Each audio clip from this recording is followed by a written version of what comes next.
Hello everyone, welcome to self smart study. अगर आपने अभी तक इस चैनल को सब्सक्राइब नहीं किया, चैनल को सब्सक्राइब जरूर कर लें, जिससे कि आने वाली वीडियो का अपडेट आपको सबसे पहले मिल सके। इस वीडियो में हम हिस्ट्री के मोस्ट इंपोर्टेंट क्वेश्चंस कवर करा रहे हैं, जो कि सभी कॉम्पिटिटिव एग्जाम और यूनिवर्सिटी के जितने भी एग्जाम्स होते हैं, एंट्रेंस एग्जाम होते हैं, उसके लिए ये वीडियो बहुत ही फ़ायदेमंद रहेगी। सभी एग्जाम में ये क्वेश्चन पूछे गए हैं। ऐसे अगर आप SSC, CGL, SSC, CHSL, SSC, GD, जिस भी एग्जाम की आप तैयारी कर रहे हैं या रेलवे की एग्जाम की तैयारी कर रहे हैं, सभी एग्जाम्स में हिस्ट्री के अगर क्वेश्चन पूछे गए हैं तो वहाँ पर ये क्वेश्चन सभी पूछे जाएंगे और रिपीट हो रहे हैं बार बार। ये मैंने क्वेश्चन जितने भी यहाँ पे मैंने कलेक्ट किए हैं, ये सब एग्जाम में पूछे जा रहे हैं। तो चलिए स्टार्ट करते हैं। हमारी अगर आपने पिछले लगभग हम इस सीरीज़ में 11 वीडियोस कवर करा चुके हैं। अगर आपने वो वीडियोस नहीं देखी हैं तो वो सभी वीडियोस आप ज़रूर देख लें। प्लेलिस्ट में एसएससी सीजीएल और एसएससी जीडी के नाम से ये वीडियो बनी हुई है प्लेलिस्ट, आप वो सभी वीडियोस देख सकते हैं। सभी एग्जाम में वही क्वेश्चन पूछे जाते हैं। तो नेक्स्ट क्वेश्चन यहाँ पर देखते हैं। क्वेश्चन क्या है यहाँ पर 242। तो किस भक्ति संत ने अपने संदेश के प्रचार के लिए सबसे पहले हिंदी का प्रयोग किया? तो ये रामानंद ने किया था। नेक्स्ट क्वेश्चन, बीजक में किसका उपदेश संग्रहित है? तो ये कबीर का उपदेश संग्रहित है। कबीर किसके शिष्य थे? तो ये रामानंद के शिष्य थे कबीर। नेक्स्ट क्वेश्चन पर चलते हैं। तो एक दोहा सबसे ज़्यादा प्रचलित है कबीरदास का, बड़ा हुआ तो क्या हुआ जैसे पेड़ खजूर, पंथी को छाया ना मिले फल लागे अति दूर। ये कबीर का सबसे फेमस क्योट कहेंगे हम या दोहा कहेंगे, ये आपको याद रखना है। नेक्स्ट क्वेश्चन, भक्ति आंदोलन को दक्षिण भारत से उत्तर भारत में कौन लाया? तो ये रामानंद लाया। नेक्स्ट क्वेश्चन, संथाल विद्रोह का नेता था? तो ये सिद्धू और कान्हू इसके नेता थे। नेक्स्ट क्वेश्चन, महालवाड़ी बंदोबस्त किसके द्वारा लागू किया गया? तो ये मार्टिन वर्ड के द्वारा लागू किया गया। नेक्स्ट क्वेश्चन, अगर आपने चैनल को सब्सक्राइब नहीं, चैनल को सब्सक्राइब जरूर कर दें, वीडियो को लाइक जरूर कर दें। तो दामिन इको क्या था? तो ये भूभाग था। नेक्स्ट क्वेश्चन, कॉर्नवालिस कोड बना? तो ये 1793 में बना। संथाल विद्रोह कब हुआ? 1855 में संथाल विद्रोह हुआ। नेक्स्ट क्वेश्चन 251 क्वेश्चन क्या कह रहा है? स्थायी बंदोबस्त जुड़ा हुआ था? तो ये कॉर्नवालिस से जुड़ा हुआ था। नेक्स्ट क्वेश्चन, ब्रिटिशों ने भारत में सूरत में अपनी पहली फैक्ट्री स्थापित करने के लिए अनुमति किससे प्राप्त की थी? तो ये जहांगीर से की थी प्राप्त। जहांगीर का आपको बचपन का नाम पता होना चाहिए, सलीम था। अगर आपने देखा होगा वो अकबर, जोधा अकबर की मूवी देखी होगी तो उनका बेटा था, इसके ऊपर सीरियल भी आया था। तो शहजादे सलीम के नाम से गांधी जी को जाना जाता था। गांधी जी नहीं, सॉरी, जहांगीर को। नेक्स्ट क्वेश्चन, भारत के समुद्री मार्ग की खोज किसने की? ये वास्को डी गामा ने की थी। अभी आपको ये बताना है वास्को डी गामा भारत कहाँ से आया था, ये कहाँ का निवासी था Vasco D gamma? Comment box में कमेंट करके बताना है। नेक्स्ट क्वेश्चन 254, अंग्रेजों ने फूट डालो और शासन करो, जिसको कहते हैं फूट डालो और राज करो की नीति कब अपनाई? ये 1858 में अपनाई थी। नेक्स्ट क्वेश्चन, अपने शासन काल में किस वायसराय की हत्या हुई? तो लॉर्ड मेयो की अपने शासनकाल के दौरान ही हत्या हो गई थी। नेक्स्ट क्वेश्चन 256 पे आते हैं। भारत में अंग्रेजों ने प्रथम मदरसा कहाँ स्थापित किया था? तो ये कोलकाता में स्थापित किया था। नेक्स्ट क्वेश्चन पर आते हैं। महाभारत का युद्ध कुरुक्षेत्र के मैदान पर कितने दिन तक चला? ये 18 दिन तक चला था। महाभारत का जो युद्ध चला था कुरुक्षेत्र के मैदान में 18 दिनों तक चला था। नेक्स्ट क्वेश्चन, महाभारत की रचना किस भाषा में हुई थी? तो ऑब्वियसली संस्कृत में हुई थी, आपको पता होना चाहिए। महाभारत की रचना संस्कृत भाषा में हुई थी। और महाभारत के लेखक कौन थे, ये आपको कमेंट बॉक्स में बताना है। मोस्ट इंपॉर्टेंट क्वेश्चन है महाभारत और रामायण का, इन दोनों का बताना है। महाभारत की रचना किसने की थी? तो महर्षि वेदव्यास ने की थी। चलो इसका तो आंसर आपको यहीं पे मिल गया, आपको रामायण की बताना है। नेक्स्ट क्वेश्चन पर चलते हैं 260, तीसरा एंग्लो मराठा युद्ध किससे संबंधित है? तो ये लॉर्ड हेस्टिंग से संबंधित है। नेक्स्ट क्वेश्चन, 1802 की बेसिन की संधि पर हस्ताक्षर किसके बीच हुई थी? ये अंग्रेजों और बाजीराव के बीच में हुई थी, सेकंड के बीच में। नेक्स्ट क्वेश्चन, महाभारत में कितने प्रकार के विवाहों का उल्लेख है? तो महाभारत में 8 प्रकार के विवाहों का उल्लेख है। नेक्स्ट क्वेश्चन, महाभारत में कुरु वंश की राजधानी थी? तो ये महाभारत में कुरु वंश की राजधानी हस्तिनापुर थी। नेक्स्ट क्वेश्चन, गीता में कुल कितने अध्याय और श्लोक हैं? तो गीता में 18 अध्याय और 700 श्लोक हैं, ये आपको याद होना चाहिए। नेक्स्ट क्वेश्चन पर बात करते हैं हम, कर्ण किसका पुत्र था? तो ये कर्ण कुंती का पुत्र था। मोस्ट इंपोर्टेंट क्वेश्चन है, सभी एग्जाम में पूछे गए हैं, नोट करते चलिए आप अपनी कॉपी के अंदर। और वीडियो का बार बार रिपीट करके देखेंगे तो ये आपको याद, लिखने की भी जरूरत नहीं पड़ेगी, आपको एकदम सभी क्वेश्चन याद हो जाएंगे। नेक्स्ट क्वेश्चन की बात करते हैं, क्या कह रहे हैं यहाँ पर, एशियाटिक सोसाइटी ऑफ बंगाल के संस्थापक कौन थे? तो एशियाटिक सोसाइटी ऑफ बंगाल के संस्थापक कौन थे? विलियम जोन्स थे। Most important question, most important. Next question पर चलते हैं, यहाँ पर क्या कह रहे हैं, जस्ट अ मिनट। 267, स्वराज मेरा जन्मसिद्ध अधिकार है और इसे मैं लेकर रहूंगा, किसने कहा? ये बाल गंगाधर तिलक ने कहा था। ये जितने भी नारे हैं, ये इसकी मैं अलग से वीडियो बना दूंगा, वीडियोस आप जरूर देख लेना, एक एग्जाम जरूर एग्जाम में पूछा जाता है। तो किसे शेरे पंजाब कहा जाता है? तो ये लाला लाजपत राय को शेरे पंजाब कहा जाता है। नेक्स्ट क्वेश्चन, निम्नलिखित में से किसने 1862 में घोषित किया गया कि भारत में निर्विवाद और सर्वोपरि शक्ति के रूप में इंग्लैंड का ताज आगे खड़ा था? तो ये लॉर्ड कैनिंग इसका राइट आंसर हो जाएगा। तो ये यहाँ पर देखिए कुछ एक्स्ट्रा पॉइंट दिए गए हैं। वर्ष 1862 में लॉर्ड कैनिंग ने घोषणा की कि इंग्लैंड का ताज आगे खड़ा था, भारत में निर्विवाद और सर्वोपरि शक्ति, अंग्रेज सर्वोपरि शक्ति बन गए, ये आपको याद रखना है। सतारा को निम्नलिखित में से किस वर्ष में मिला लिया गया था? तो ये 1848 में सतारा को मिला लिया गया था। नेक्स्ट क्वेश्चन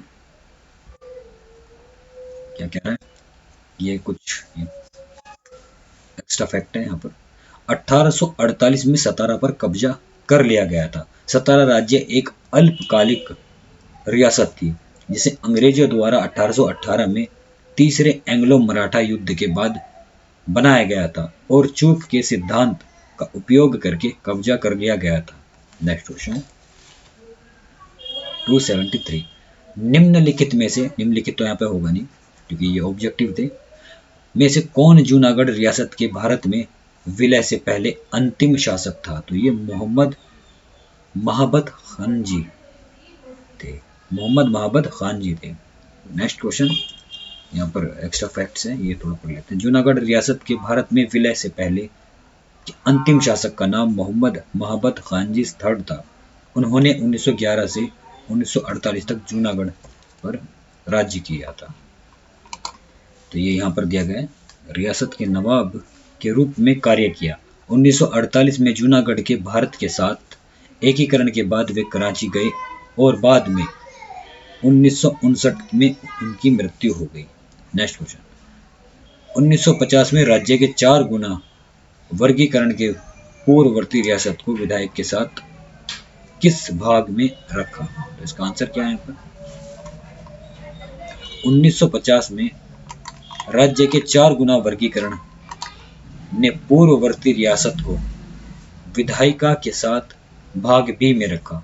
9 राज्यों के नाम एक तो हैदराबाद था, मध्य भारत, मैसूर, जम्मू और कश्मीर, पटियाला और पूर्वी पंजाब, विंध्य प्रदेश, त्रावणकोर, ये इसका यहाँ पर राइट आंसर हो जाएगा।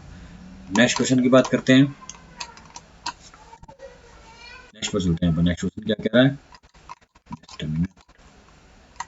ये देखिए, भारत सरकार अधिनियम 1935 की निम्नलिखित विशेषताओं पर विचार करें। तो ये यहाँ पर ऑप्शन दिए गए हैं, ये कुछ थोड़ी सी प्रिंटिंग मिस्टेक हो गई है यहाँ पर। ये ऑप्शन है, ये इसको हटा देते हैं। यहाँ पर ये ऑप्शन 1 है, ये ऑप्शन यहाँ पर 2 है, जस्ट अ मिनट, ये 2 दिया है, यहाँ पे 3 दिया है। तो क्या दिया गया ऑप्शन? फेडरेशन ऑफ इंडिया के लिए प्रावधान, फेडरेशन ऑफ इंडिया के लिए अनिवार्य परिग्रहण और प्रांतों का आंशिक पुनर्गठन। तो इनमें से सही आंसर क्या होगा? तो इनमें कौन सा उपरोक्त विशेषताएं सही है? तो यहाँ पर इसका राइट आंसर क्या है? 1 और 3 इसका राइट आंसर है। तो इसके बारे में थोड़ा एक्स्ट्रा फैक्ट पढ़ लेते हैं, क्या बता रहे हैं। तो आइए ये देखिए क्या बता रहे हैं।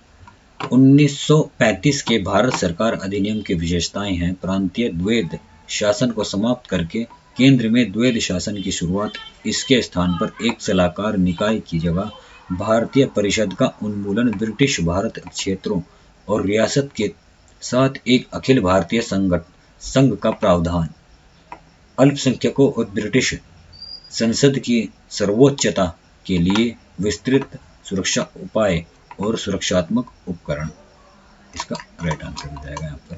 तो द्वैध शासन व्यवस्था के तहत विभिन्न प्रांतीय विषयों के क्षेत्र को में विभाजित किया गया। यहाँ पर डैश चाहिए, में विभाजित किया गया। तो किस में विभाजित किया गया था? यहाँ पर ऑप्शन थे, मैंने हटा दिया यहाँ से।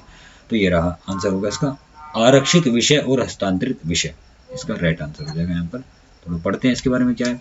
भारत सरकार अधिनियम 1919 में विषयों के एक विभाजन द्वारा केंद्र और प्रांतीय सरकारों के क्षेत्रों का सीमांकन किया गया था। केंद्रीय और प्रांतीय सामान्यतः केंद्रीय विषय भारत सरकार द्वारा प्रत्यक्ष रूप से प्रकाशित सभी विषयों को शामिल किया गया था, या जिसमें प्रांतीय विषयों के दौरान अतिरिक्त प्रांतीय हितों का प्रभुत्व था। अभी नीचे थोड़ा इसको स्क्रॉल डाउन करते हैं। उन विषयों को शामिल किया गया जिनमें प्रांतों के हित अनिवार्य रूप से प्रमुख थे। द्वैध शासन प्रांतीय सरकारों के लिए था। प्रांतीय विषयों को 2 श्रेणियों में विभाजित किया गया था। किस किस में किया गया था? आरक्षित और स्थानांतरित, इसमें विभाजित किया गया था। प्रत्येक प्रांत को आरक्षित के संबंध में शासित किया जाता था या जाना था। परिषद में राज्यपाल द्वारा विषय और स्थानांतरित मंत्रियों के साथ कार्य करने वाले राज्य द्वारा विषय, इस व्यवस्था को द्वैध शासन कहा जाता था। मंत्रियों को हस्तांतरित किए जाने वाले विषयों के चयन में मार्गदर्शन सिद्धांत का पालन किया जाना था। स्थानांतरित उन विभागों की सूची बनाएं जिन्होंने स्थानीय ज्ञान और समाज सेवा के लिए सबसे अधिक अवसर प्रदान किए और उनमें जो गलतियां हो सकती हैं वे अपरिवर्तनीय नहीं होगी। मोटे तौर पर आरक्षित विषयों में वे सभी विषय शामिल थे जो मंत्रियों को हस्तांतरित नहीं किए गए थे और भू राजस्व, वित्तीय और कानून और व्यवस्था जैसे विषयों को शामिल किया गया था। नेक्स्ट क्वेश्चन पर आते हैं। भारत सरकार अधिनियम 1935 के बाद अस्तित्व में आए क्राउन रिप्रेजेंटेटिव के बारे में निम्नलिखित में से कौन सा सही कथन है? तो यहाँ पर ऑप्शन थे, हमने ऑप्शन हटा दिए हैं। तो क्राउन प्रतिनिधि वायसराय के अधीन, तो क्राउन प्रतिनिधि राजनीतिक विभाग स्थानीय निवासियों और राजनीतिक एजेंडों की एक एजेंसी के मध्य से अपने कार्य का प्रयोग करते थे। तो नेक्स्ट क्वेश्चन पर बात करते हैं। ब्रिटिश भारत सरकार में बजट पर चर्चा करने की शक्ति किस अधिनियम के तहत विधान परिषद को की गई थी? तो ये भारत परिषद अधिनियम 1892 के द्वारा की गई थी। तो नेक्स्ट, भारत सरकार अधिनियम 1935 के तहत अवशिष्ट शक्तियां किसको दी गई थी? तो एक गवर्नर को दी गई थी या वायसराय किसको दी गई थी? नेक्स्ट क्वेश्चन पर चलते हैं। मोस्ट इंपोर्टेंट क्वेश्चन हैं ये, आप वीडियो को लाइक जरूर करें, अपने सभी फ्रेंड्स के पास शेयर कर लें। तो किस अधिनियम, अगर आपने चैनल को सब्सक्राइब नहीं है, चैनल को सब्सक्राइब जरूर कर लें। तो किस अधिनियम ने राज्य सचिव द्वारा सिविल सेवा में नियुक्ति और पदों के आरक्षण को बंद कर दिया? तो भारतीय स्वतंत्रता अधिनियम 1947 में बंद कर दिया गया था। नेक्स्ट क्वेश्चन, वीरशैव लिंगायन आंदोलन का जनक कौन था? तो ये बासबन्ना लिंगायन आंदोलन के जनक थे, ये आपको याद रखना है। नेक्स्ट क्वेश्चन, बौद्ध परंपरा में अशोक ने कितने स्तूप बनवाए? मोस्ट इंपोर्टेंट क्वेश्चन, 84,000 स्तूप बनवाए। बौद्ध परंपरा में अशोक ने 84,000 स्तूप बनाए। नेक्स्ट क्वेश्चन, हीनयान पुस्तक किस भाषा में है? तो ये हीनयान पुस्तक पाली भाषा में लिखी गई है, ये आपको याद रखना है। नेक्स्ट क्वेश्चन, महात्मा बुद्ध का जन्म कहाँ हुआ था? तो ये कपिलवस्तु में महात्मा बुद्ध का जन्म हुआ था। और मृत्यु कहाँ हुई थी, ये आपको कमेंट बॉक्स में बताना है। नेक्स्ट क्वेश्चन पर आते हैं हम। 1922 में भील सेवा मालन की स्थापना किसने की थी? ये अमृतलाल विठलदास ठक्कर ने की थी। दूसरा गोलमेज सम्मेलन लंदन में किस स्थान पर आयोजित किया गया था? तो ये सेंट जेम्स पैलेस में किया गया था। तो गांधी जी ने किस गोलमेज सम्मेलन में भाग लिया था? दूसरा गोलमेज सम्मेलन कहाँ पे हुआ था? 1931 में हुआ था और इसी में लंदन के अंदर हुआ था। इसी गोलमेज सम्मेलन में गांधी जी ने कांग्रेस का नेतृत्व किया था। ये आपको याद रखना है। गांधी जी की मृत्यु कब हुई थी? 30 जनवरी 1948 में हुई थी, जिस दिन शहीद दिवस के रूप में मनाया जाता है। गांधी जी के द्वारा बनाए गए मोस्ट इम्पोर्टेंट जो आश्रम थे, एक तो टोलस्टॉय आश्रम बनाया गया था, दक्षिण अफ्रीका के अंदर है, जोहान्सबर्ग में स्थित है ये। और फोनिक्स आश्रम जो सबसे पुराना आश्रम है और सबसे फर्स्ट गांधी जी के द्वारा बनाया गया जो आश्रम था वो जोहान्सबर्ग यानी डरबन के अंदर था, साउथ अफ्रीका के अंदर बनाया गया। जोहान्सबर्ग में टोलस्टॉय आश्रम था, लेकिन सबसे पुराना आश्रम कौन सा था? फोनिक्स आश्रम, आपको याद रखना है। गांधी जी को राष्ट्रपिता की उपाधि किसने दी थी? सुभाष चंद्र बोस ने दी थी। बापू की उपाधि किसने दी? पंडित जवाहरलाल नेहरू ने दी थी। दक्षिण अफ्रीका में रहते समय गांधी जी ने इंडियन ओपिनियन पत्रिका का प्रकाशन किया था। यह भी क्वेश्चन पूछा जाता है कि गांधी जी के राजनीतिक गुरु कौन थे? गोपाल कृष्ण गोखले थे। आप या इसको आप किसी कॉपी में लिख लें, ये वीडियो को बार बार देखना तो आपको याद हो जाएगा। तो गांधी जी दक्षिण अफ्रीका गांधी जी को ट्रेन से जब बाहर फेंका गया था तो कौन से स्टेशन पर फेंका गया था?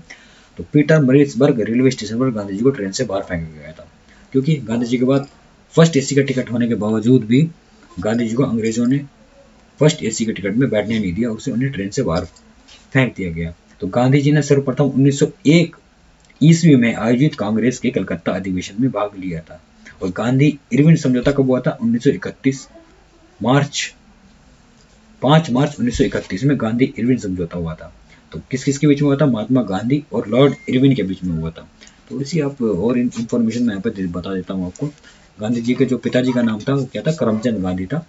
गांधी जी का जन्म कब हुआ था? 2 अक्टूबर 1869 में हुआ था, 1869। कई बार पता नहीं होता कि 69 क्या होता है। तो यहाँ पर हम बात करते हैं गांधी जी के 4 संतानें थे, हरिलाल, मणिलाल, रामदास और देवदास। ये भी क्वेश्चन पूछा जाता है कि गांधी जी के द्वारा गोद लिया गया पुत्र का नाम क्या था? जमनालाल बजाज था।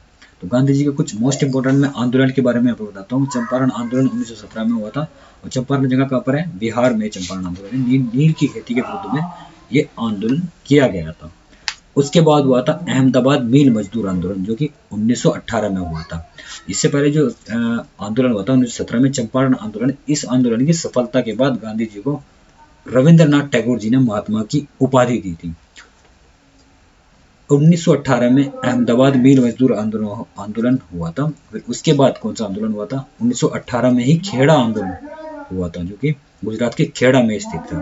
तो खिलाफत आंदोलन हुआ था। फिर 1919 के अंदर हम खिलाफत आंदोलन के बारे में बात करते हैं।